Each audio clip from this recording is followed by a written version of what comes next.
வாழ்க வையகம், வாழ்க வையகம், வாழ்க வளமுடன்.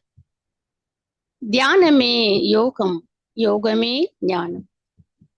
தமிழ் ஆனந்த யோகம். வாழ்க வளமுடன். என் சிந்தனையை, உடல் நலத்தை சீரமைத்து உய்வித்த குரு வாழ்க, குருவே துணை. இந்த இனிமையான மாலை வேளையில் தமிழ் ஆனந்த யோக இணைப்பில் இணைந்திருக்கும் சிந்தனையாளர்கள் அனைவருக்கும் என் பணிவான மாலை வணக்கம். வாழ்க வளமுடன் என்ற வாழ்த்துக்களும் உரித்தாகுக. இன்று சிந்தனைக்கு எடுத்திருக்கும் தலைப்பு ஆலய தரிசனம். ஆலயம் என்ற சொல் பெயர் சொல்லாகவும் வினை சொல்லாகவும் வழங்கப்படுகிறது. வழிபாட்டு ஸ்தலங்களை ஆலயம் என்று அழைக்கிறோம். ஆலயம் பேச்சு வழக்குல பாத்தீங்கன்னா கோவில் அப்படின்னு நம்ம சொல்றோம். கோயிலுக்கு போறது இந்த பக்தி மார்க்கத்துல முதல்ல உடலுக்கு கொடுக்கக்கூடிய பயிற்சியாகவும் இருந்தது. நம்ம கோயிலுக்கு நுழையும் முன்னாடி கோபுரத்தை தரிசனம் செய்யணும். கோபுர தரிசனம் கோடி புண்ணியம் அப்படின்னு சொல்லி பெரியவங்க சொல்லுவாங்க. எதுக்காக அப்படி சொல்றாங்க அப்படின்னு சொன்னா, இப்ப நம்ம உள்ள நுழையும் போது முன்னாடி கோபுரம் நல்ல உயரமா இருக்கிறதுனால நாம நிமிர்ந்து அண்ணாந்து பார்க்கும்போது அந்த கோபுரத்தின் உச்சியும் வானமும் ஒன்னா தெரியும், ஒட்டி இருக்கிற மாதிரி தெரியும். அப்போ நம்ம வானத்தை தான் நம்ம அங்க பார்க்கிறோம். எல்லையற்றதாக எங்கும் நிறைந்திருக்கும் வான்காந்த சக்தியை கோயிலுக்குள் குவித்து வைத்திருக்கார்கள் என்பதை உணர்த்தவே கோபுர தரிசனம். சரி, இப்ப கோயிலுக்குள்ள நம்ம போறோம். உள்ள போனோம்னையும் பிரகாரத்தை வலச்சுற்றாக சுற்றி வர சொல்லுவாங்க பெரியவங்க. 3 சுற்று 5 சுற்று அப்படின்னு சுத்தி வருவாங்க. அப்போ அந்த சுத்தி வரக்கூடிய அந்த பாதையில தரையில பாத்தீங்கன்னா கற்கள் தான் பதிச்சு வச்சிருப்பாங்க. சமதளமாக அது இருக்காது, மேடு பள்ளமா தான் இருக்கும். இப்போ இருக்கிற மாதிரி மார்பிள்ஸோ டைல்ஸோ அங்கே போட்டிருக்க மாட்டாங்க. அப்போ அந்த கல்லு நம்மளுடைய பாதங்கள்ல அழுத்தும் போது நம்ம உள்ள உறுப்புகள் சீரமைக்கப்பட்டு ஒரு புத்துணர்ச்சியோட இருக்கும். அப்படி சுற்றி வரும்போது அங்கு உள்ள வான்காந்தத்தை நாம் அனைவரும் சுற்றி சுழற்றி விடுகிறோம். அப்போ அங்க ஒரு சுழல் இயக்கமாக காந்த ஆற்றல் இயங்கிக் கொண்டே இருக்கிறது. அப்போ அங்கே நம்ம போகும்போது அந்த காந்த ஆற்றலும் நம்மோடு இணைப்பு பெறுகிறது. அப்புறம் நாம உள்பிரகாரம் போயிட்டு கருவறையில போய் மூலவரை தரிசிக்கிறோம். அப்ப பக்கத்துல போகும்போது இன்னும் அங்க அந்த வான்காந்தத்தினுடைய அழுத்தம் நமக்கு அதிகமாக நமக்கு கிடைக்குது. இதெல்லாம் சுமார் 20 வருஷங்களுக்கு முன்னாலதான் நாம இப்படி கோபுரம் தரிசனத்தை பார்த்து இப்படி எல்லாம் நம்ம உள்ள போய் எல்லாம் பண்ண முடியுது. ஆனா இப்போ அந்த மாதிரி எல்லாம் நாம செய்ய முடியல.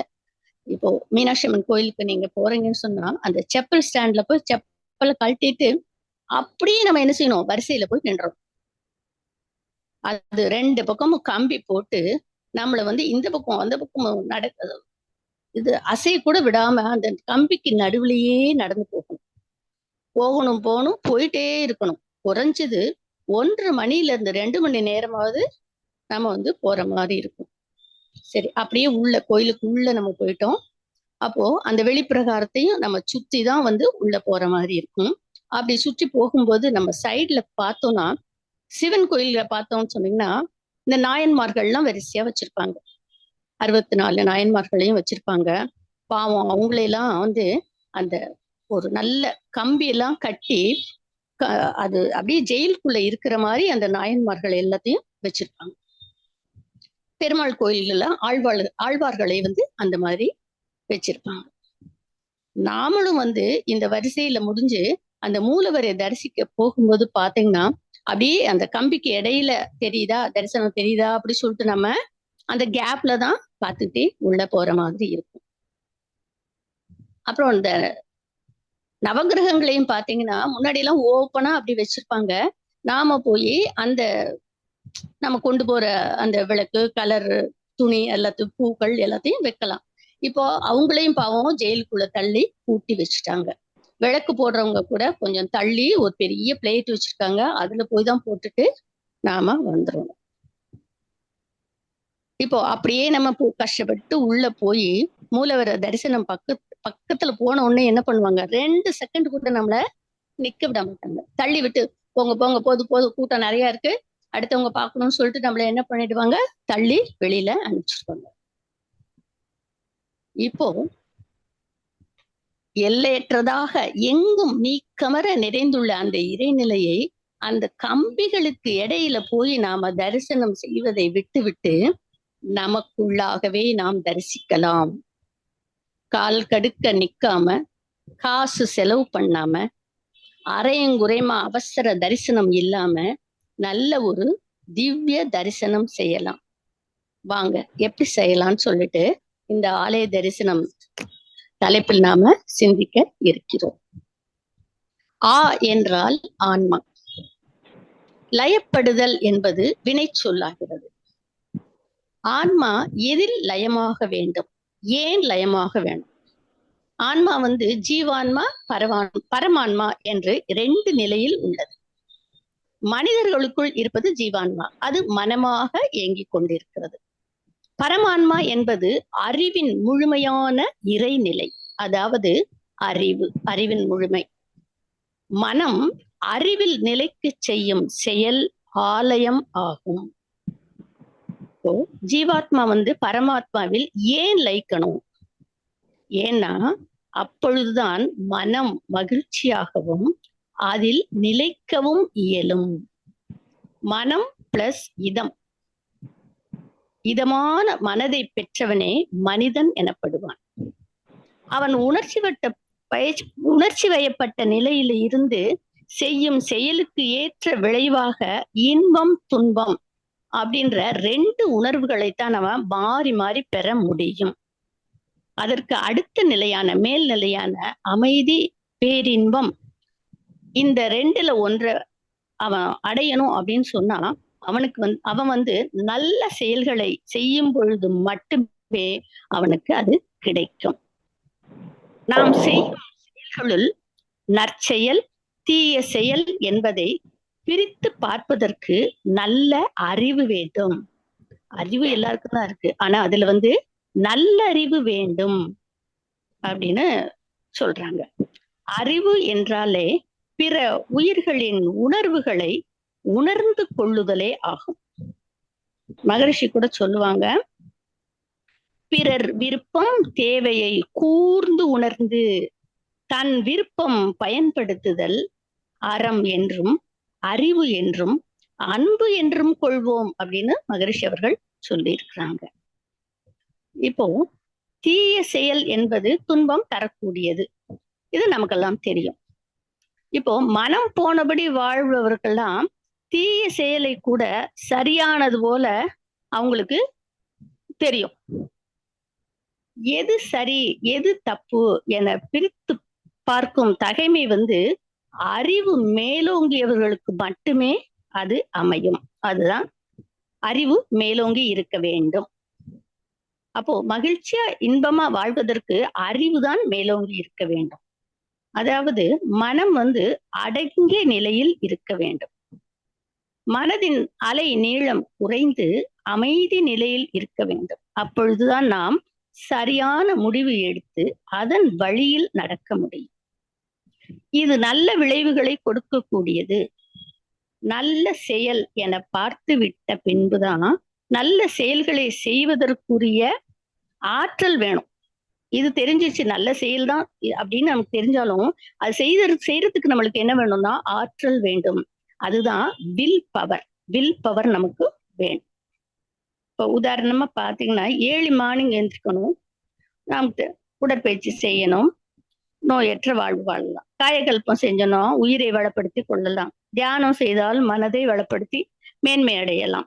இப்படி எல்லா விளக்கமும் நமக்கு தெரியும். ஆனா நம்மளால அதை செயல்படுத்த முடியுதா?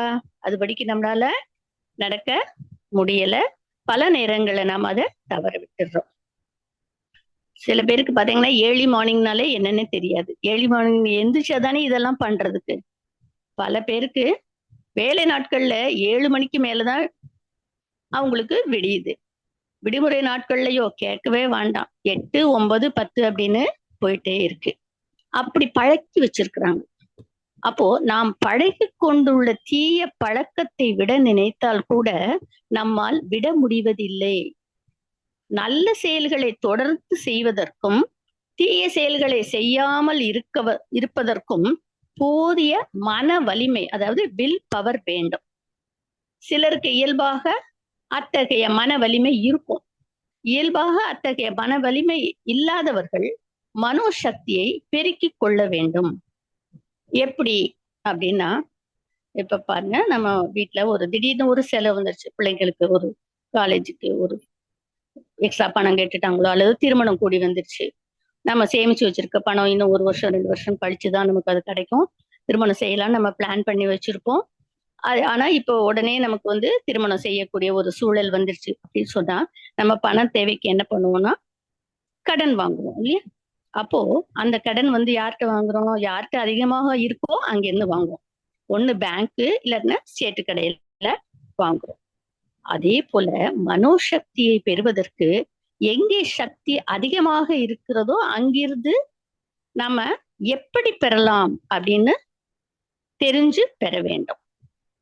இப்ப மனுஷனை விட யானை, சிங்கம், புலி எல்லாம் வந்து சக்தி வாய்ந்தவைதான். ஆனா அதெல்லாம் என்னது, மனிதனிடம் எப்படி இருக்குன்னா அடிமையாகி இருக்கிறது. மனிதனுக்கு தன் பலம், தன் திறமை பற்றி தெரிவதில்லை. அதனாலதான் அவன் வந்து என்ன செய்யறான், துன்பப்பட்டு கொண்டே இருக்கிறான். ஒரு சிற்பி என்ன பண்றான், சிலை செய்யறதுக்கு கல் எடுக்கிறதுக்காக ஒரு பாறைய உளியால வெட்டிட்டு இருக்கான். இது நமக்கு எல்லாருக்கும் தெரிஞ்ச ஒரு இதுதான். இருந்தா கூட இன்னொரு வாட்டி அதை ரிகால் பண்ணிக்கலாம். அப்போ வெயில் மண்டைய பொழக்குது, ரொம்ப டயர்டாயி அதோட அவன் பண்ணிட்டு இருக்கான். அப்ப அவன் நினைக்கிறான், சூரியன் தான் ரொம்ப சக்தி வாய்ந்தவன் அப்படின்னு நினைக்கிறான். நான் சூரியன் ஆகணும் அப்படின்னு சொல்லிட்டு மனசுல நினைக்கிறான்.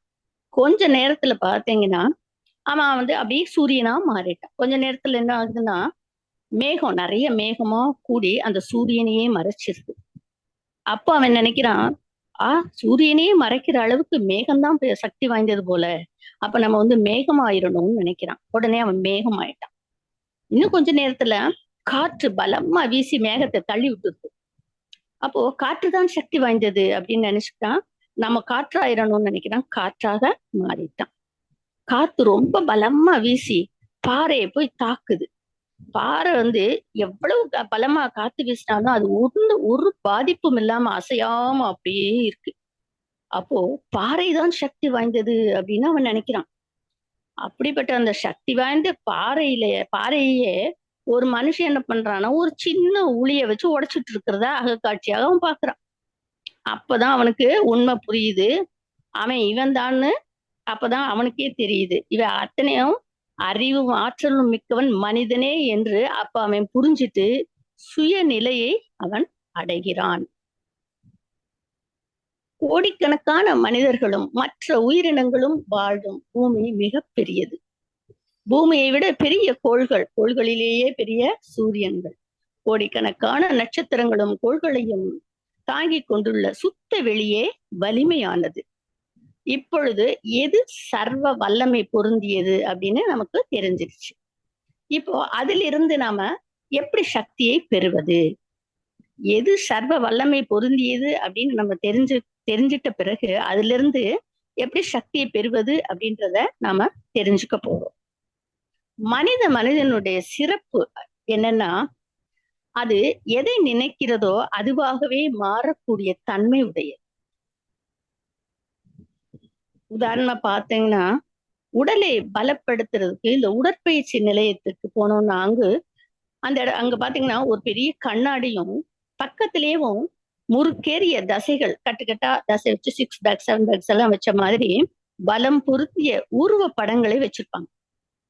அதை பார்த்துக்கிட்டே இவங்க என்ன செய்வாங்க, பயிற்சிகளை செய்யும் பொழுது செய்ய செய்ய அந்த உருவ படத்தை போலவே செய்பவர்களின் உடல் அமைப்பில் கொஞ்சம் கொஞ்சமா மாற்றம் பெறுகிறார்கள். இலக்கியத்துல கூட இந்த கருத்தை புரிந்து கொள்றதுக்கு நமக்கு ஒரு இடம் இருக்கு. ராமாயணத்துல பாத்தீங்கன்னா சீதையை சிறைப்பிடிச்ச ராமன் என்ன பண்றான், சீதையின் மனம் தன்னை எப்பொழுது விரும்பி ஏற்றுக்கொள்கிறதோ அப்பொழுதுதான் சீதையை நான் அடைவேன் அப்படின்னு அவன் உறுதியோட இருக்கிறான். சீதையை தூக்கிட்டு போய் வச்சிருக்கிறான். மாயாவி தானே அவன் ராவணன். அவன் வந்து என்ன பண்றான், இளைஞனாக, மன்மதனாக, மகா சக்கரவர்த்தியாக அப்படின்னு பல ரூபம் எடுத்தாலும் ஒன்னும் நடக்கல.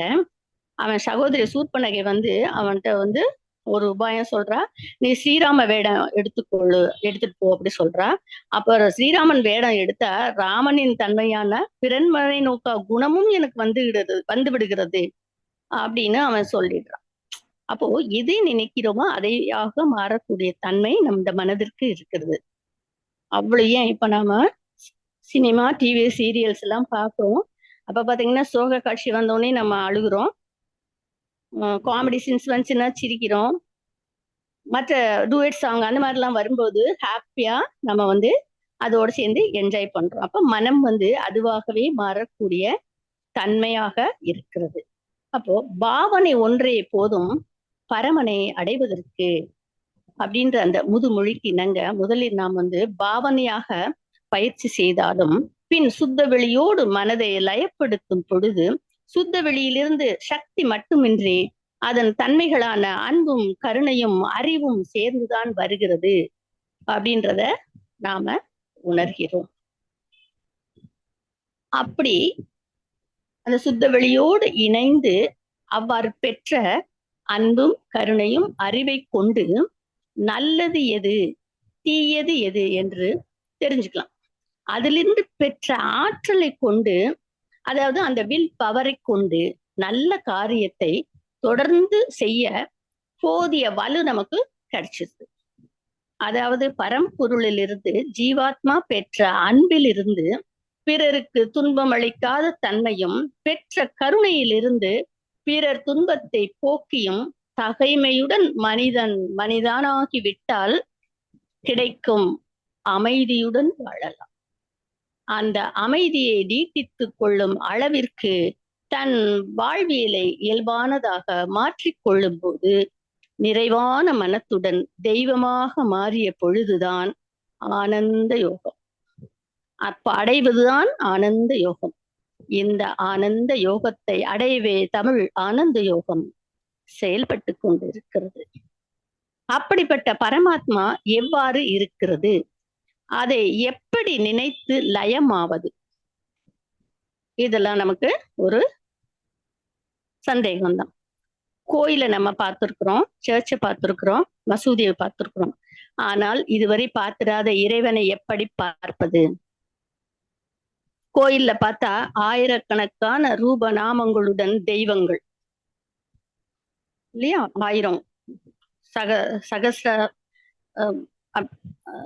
அந்த 1000 நாமங்கள் உள்ள இதெல்லாம் வந்து பாட்டு அதெல்லாம் வச்சிருக்கிறாங்க. அத்தனை உருவங்கள், அத்தனை சாமி இருக்கு. சர்ச்சிலையும் பாத்தீங்கன்னா குழந்தை இயேசு இருக்கு, பெரிய ஜீசஸ் மட்டும் இருக்காங்க, மேரி மாதா இருக்காங்க. அந்த மாதிரி அங்கேயும் பிரிவுகள் இருக்கு. இஸ்லாத்திலையும் பாத்தீங்கன்னா பல பிரிவுகள் இருக்கு. அப்போ எப்படித்தான் இறைவனை நம்ம பார்க்கிறது? ஐம்புலன்களையும் கடந்து உணர வல்லதுதான் இறைநிலை. இவ்வாறு மெய் உணர்வில் உணர்ந்த ஞானிகள் இறைநிலையை வந்து 3 பால் நிலைகளில் இருப்பதை உணர்ந்து உரைத்தார்கள். பால் நிலை அப்படின்னு சொன்னா பாலா போறது அப்படின்னு நம்ம வந்து சொல்லுவோம். அது வந்து தவறான பொருள்ல நம்ம புரிஞ்சு வச்சுக்கிறோம். பால் நிலை அப்படின்னா, பால் என்றால் மங்களம் என்று பொருள். சிவபெருமானுக்கு வந்து மங்களநாதர் அப்படின்னு கூட ஒரு பெயர் உண்டு. அப்போ இந்த 3 பால் நிலைகள்னு சொன்னாங்க இல்லையா, அது வந்து என்னன்னா, ஒண்ணு வந்து சதாசிவம், 2 வந்து சக்தி, 3 வந்து சிவசக்தி என்பவைகள் தான் அந்த 3 பால் நிலைகள். முதல்ல வந்து சதாசிவம் பற்றி நம்ம பார்க்கலாம். பிரபஞ்ச தோற்றங்களுக்கெல்லாம் ஆதியாக இருந்தது சதாசிவம். சுத்த வெளி, வெட்ட வெளி, பரவெளி. ஆதியாகிய சுத்தவெளி எல்லையில்லாததாகவும் வெளிச்சமற்றதாகவும் ஓசையற்றதாகவும் இருந்தது. அங்கே வந்து கும் இருட்டும் மோன நிலையும் தான் இருக்கு. இது சூனியமானது. இதில் ஒன்றுமில்லை என்பது சாத்தியமில்லை. பேராற்றலும் பேரறிவும் பிரபஞ்சமே உருவாவதற்கான அனைத்தும் இருக்கின்ற பூரண இருப்பாகவும் தன்னை தானே இறுக்கிக் கொண்டிருக்கக்கூடிய அதிர்வாகிய காலமும் இறைநிலையில் இருக்கிறது. இத்தகைய பூரண பொருளை உணர்வதற்கு உணரும் பொருளாகிய நம் மனமும் எல்லையற்றதாக இருக்கும் இறைநிலை அந்த ஸ்டேஜுக்கு போனாதான் அதை நாம உணர முடியும். இப்போ எண்ணங்களின் தொகுப்பான மனம் எல்லைகளால் தன்னை அடையாளம் காட்டிக் கொண்டிருக்கு. எல்லையற்றதாக மாறும் பொழுது மனம் இறந்து விடுகிறது. விரிந்து எல்லையற்றதாக மனம் இறந்த நிலையில் அது தன்னை மட்டுமே உணர்ந்து கொள்கிறது. அதாவது மயக்கத்திலிருந்து விடுபட்டு மனம் இறைநிலை என்பது ஏதோ நமக்கு அப்பாற்பட்ட ஒன்று அல்ல, நம் உணர்வு மட்டுமே. எனவே சுய உணர்வுதான் இறை உணர்வு என்பதை உணர்ந்து தேடுதலை நிறுத்திக் கொள்வது. தேடுதல் நின்ற இடம் முழுமை பேறு. பொருள் தேடுதல் மட்டுமல்ல, குருவை தேடுதலும் தான். தன்னை தகுதிப்படுத்திக் கொள்ளும் போது குரு தானாக நம்மை தேடி வருவார். புத்தர் கூட தேடுதலை நிறுத்தி போதி மரத்தடியில் அமரவும் தான் ஞானம் பிறந்தது. இரண்டாவது சக்தி. சக்தி என்பது சிவத்தின் எழுச்சி நிலை. சிவம் என்ற பரம அணுவாகி பஞ்சபூதங்களாகி உயிர்களாகி இயங்கிக் கொண்டிருப்பதை உணர நாம் முதலில் உயிரை உணர வேண்டும். உடல் முழுவதும் இயங்கும் உயிரை நாம் 7 ஆதாரங்களில் தான் உணர முடியும். அதிலும் சகசிராதாரம் என்று சொல்லக்கூடிய தலை உச்சியில் மனம் ஒடுங்கி உயிராகவே நிலைத்து உணரத்தக்க வகையில் அமைந்துள்ளது இந்த சகசிராதாரம்.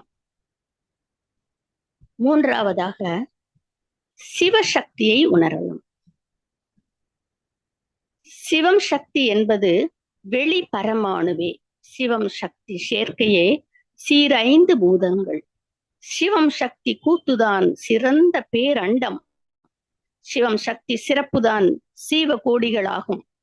சிவமே சக்தியில் சீரான இயக்கமாம். சிவமே சக்தியில் திணிவும் பிரிவுமாம். சிவமே சக்தியில் ஒளி முதல் 5ஆகி சிவமே ஜீவனில் சிறந்தது உணர்வாக அப்படின்னு சொல்லிட்டு மகரிஷி சிவம் சக்தியை பத்தி எழுதியிருக்கிறாங்க. மகரிஷியோட இந்த கவியில சிவசக்தியை பற்றியும் ஜீவனில் உணர்வாக சிறந்து விளங்குகிறது என்பதையும் தெளிவாக குறிப்பிட்டிருக்கிறார்கள். இப்பொழுது சிவம் இயங்கிய பொழுது சக்தி.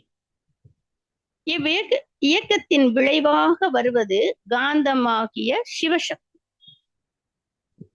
இருக்குவது விரிப்பது என்ற 2 தன்மைகள் ஒருங்கே இருக்கும்.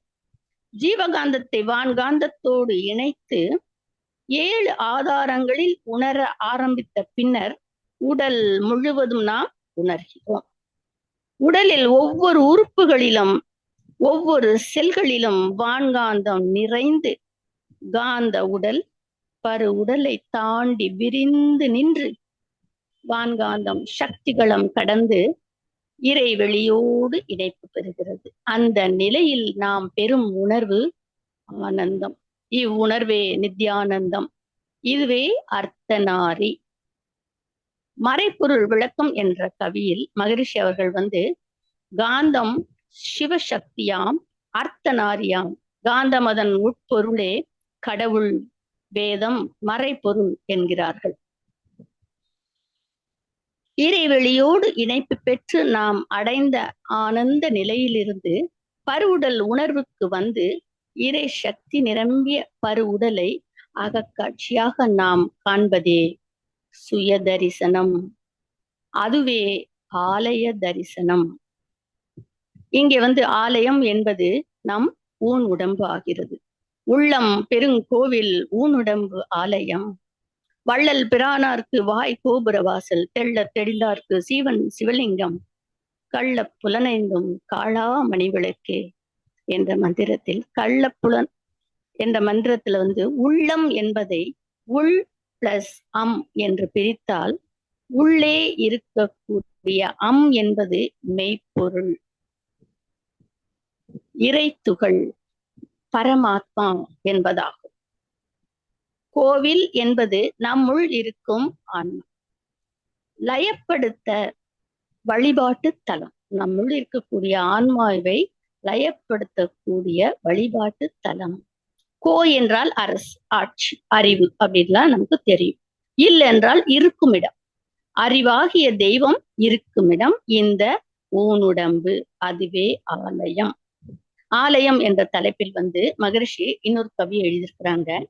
ஆலயம் என்றால் அறிவு ஓர்மை நிலை பெற்று ஆன்மாவெனும் உயிரில் அடக்கமுறும் பேராம். ஆலயம் என்ற சொல்லில் ஆன்மாவாகும். அடுத்து வரும் லயம் அதனின் அடக்க நிலை குறிப்பு. ஆலயமாம் பயிற்சி முறை தேர்ந்தாற்ற பழக அறிவு உயிரை உணரும் மெய்ப்பொருளும் ஆகும். ஆலயத்தால் மனிதன் அறவழி கண்டு வாழ்வான். அதற்கு அறிவின் தரமொக்க இரு வழிகள் உண்டு அப்படின்னு எழுதியிருக்கிறாங்க. அந்த இரு வழிகள் நமக்கு என்னன்னு தெரியும், தவமும் தற்சோதனை தான். ஆக சதாசிவம், சக்தி, சிவசக்தி இம்மூன்று நிலைகளையும் உணர்வதற்கு நமக்கு வந்து 3 விதமான தீட்சைகள் அவசியமாகிறது. அதுதான் ஸ்பர்ஷ தீட்சை, சற்று தீட்சை, ஞான தீட்சைகளாகும். ஸ்பர்ஷ தீட்சையான ஆகினையில் சிவசக்தியையும், துரியத்தில் அதாவது தலை உச்சியில் உயிரையும் அதாவது சக்தியையும், துரியாதீதத்தில் சதா சிவத்தையும் நாம் நினைக்கிறோம். இந்த 3 நிலைகளிலும் உணர்ந்து லயிப்பதுதான் ஆலயம் என்ற ஆன்ம லயம். ஆன்ம லயம் பெற்ற மனிதனே நடமாடும் தெய்வம்.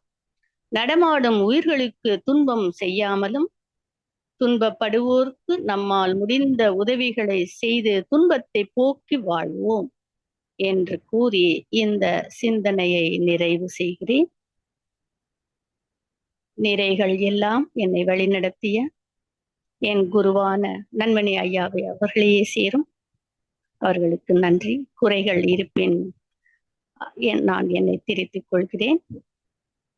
வாழ்க வளமுடன். தமிழ் ஆனந்த யோகத்திற்கு நன்றி.